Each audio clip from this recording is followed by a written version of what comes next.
I'm very pleased to be able to speak with Mr. MT Raju, the professor and the director responsible for the Indian Institute of Capital Markets. And it's a country where the capital markets industry has been very innovative and bringing into the global capital markets world a lot of initiatives that we need to take stock of.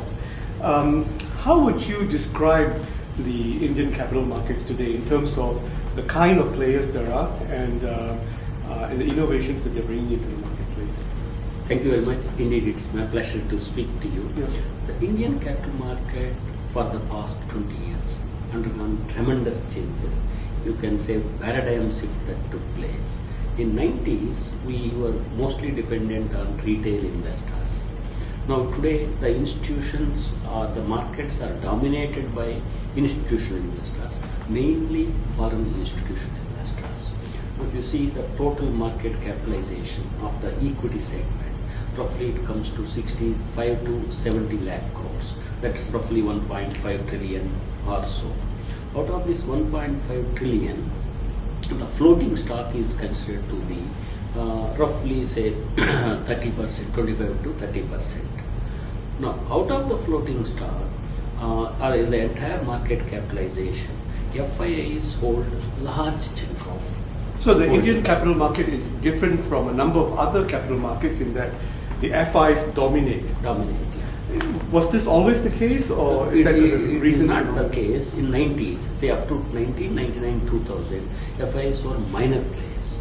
From 2000 onwards, they have become major players. What do you think drove that? Is it because of India opening up to the global capital markets? Are the FIs interestingly local or foreign FIs? Most of the FIs means, when I say FIs, they are basically foreigners. When we say domestic, we call it DIIs, domestic institutional investors. And what's the percentage mix between domestic and foreign in the FI segment? Yeah, domestic institutional investors as a percentage to FII is less than 25%, you can say, 20-25%.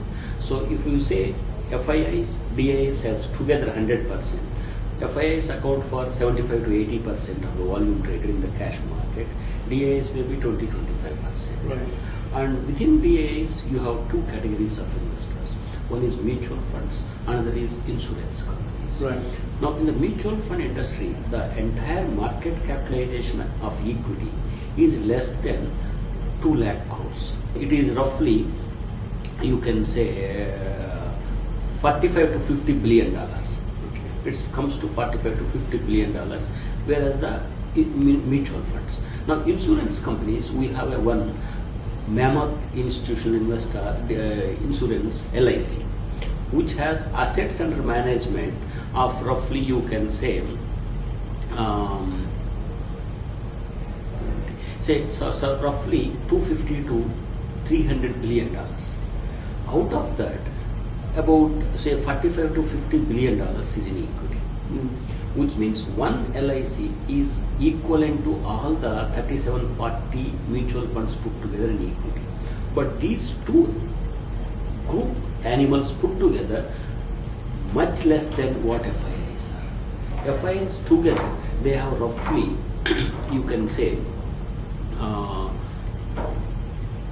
600 to 700 billion dollars. Right. Invested. So these two institutions put together, they account for very small part of FIIs. Okay. Now, in the time that the foreign FIs Yeah. or the FFIs, Yeah, FIIs. FIIs. FIIs, yeah. okay, foreign Institutional institutional investors dominate the Indian capital market. How has that impacted the trading culture? And the characteristics of the market itself? Is it more liquid? Is there more high-speed trading as a result? And how's that impacted on baseline indicators? It had its huge impact.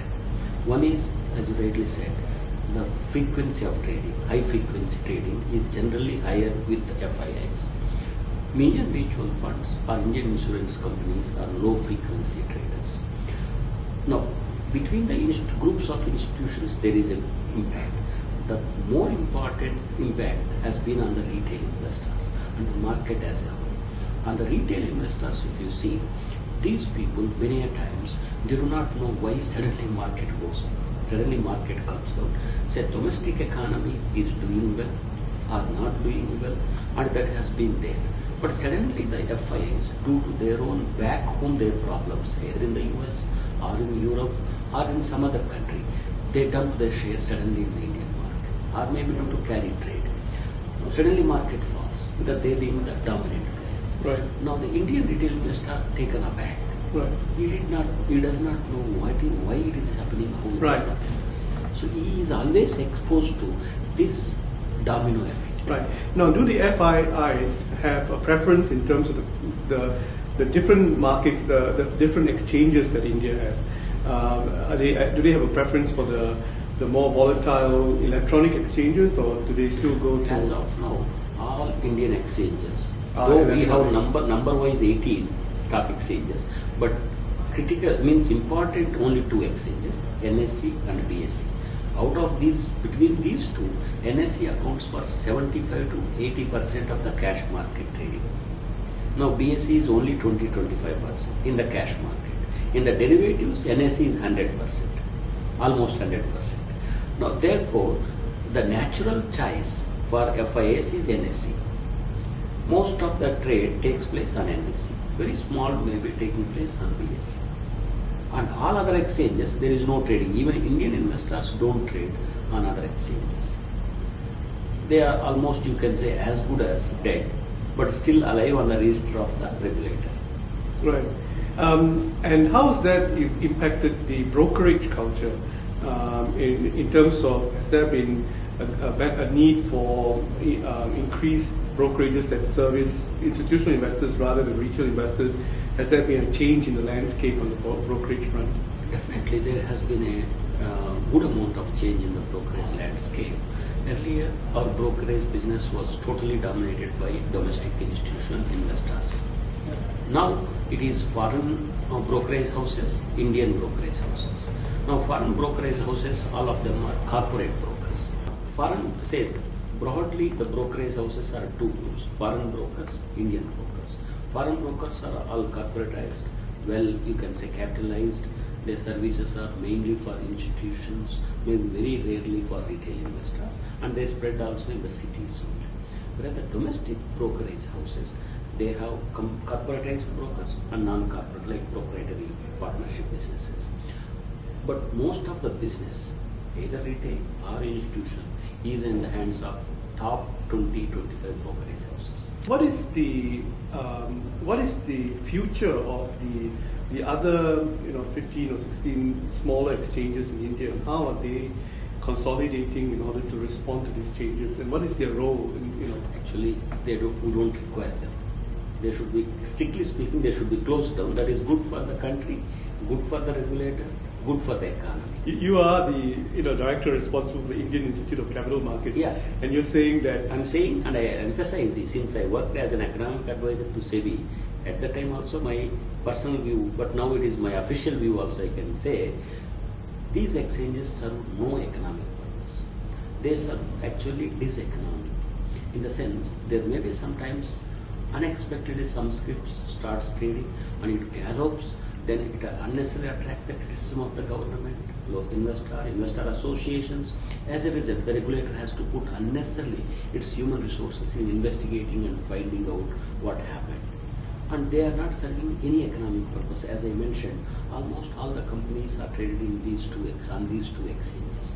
And the volume, 99% of the volume is on these 2 exchanges. But we are holding these exchanges unnecessarily because of some legal issues or taxation issues. If we close down and start a clean state, so we are saving a lot of money. And so what's keeping that process? Is the regulator pushing towards that trend by requiring higher capitalization or higher risk management See, requirements? most of these brokers, these exchanges, they have their own real estate, their buildings, and that money they want to sell and get back, as I am given to understand. And these exchanges, over a period of time, they have taken a lot of concessions from the government in the form of taxation. Now, if they have to make profit, first they have to pay to the government. If they pay to the government, nothing may be left out. So therefore, they are keeping alive.